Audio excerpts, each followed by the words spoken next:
अस्सलाम वालेकुम दोस्तों, काफी लोग ये सवाल पूछते हैं कि सर जब हम ऑटोमेटिक गाड़ी को मैनुअल गियर्स पे चलाते हैं, जब कॉम्बो होता है, दोनों का कॉम्बो होता है, तो फिर हम जब मैनुअल गियर्स पे हमारी गाड़ी चल रही है तो मैनुअली गियर्स को शिफ्ट करने के लिए हमें ब्रेक पेडल को दबाने की जरूरत होती है या नहीं होती।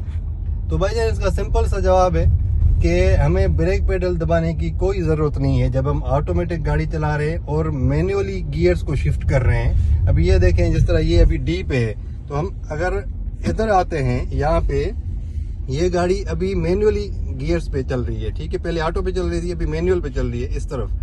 तो अभी हमने जब गियर्स को शिफ्ट करना है तो हमें ब्रेक के पेडल को दबाने की कोई ज़रूरत नहीं है, ठीक हो गया। ये जब हम तीसरे गियर में जा रहे हैं, ये देखें तीसरे गियर में जा रहे हैं, अभी इसमें मुझे गियर चेंज करना है, चौथे पे जाना है, तो मैं सिंपल इसको ऊपर करूंगा, ये चौथे में चली जाएगी। ये देखिए चौथे में चली गई, मैंने कोई ब्रेक पेडल को प्रेस नहीं किया, ये मैंने कोई प्रेस नहीं किया, मतलब ये बगैर ब्रेक पेडल के प्रेस किए ये गाड़ी गियर्स को शिफ्ट कर सकती है। ऑटोमेटिक में ये होता है फायदा।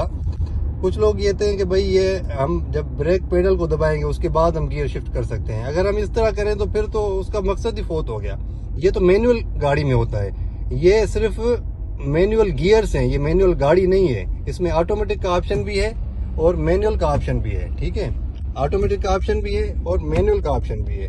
अभी हम मैनुअल पे जा रहे हैं, तीसरे पे। अभी इसको गियर को मैंने दूसरे पे आना है, तो मैंने इसको सिंपल पीछे कर देना है, ये दूसरे गियर में चली जाएगी।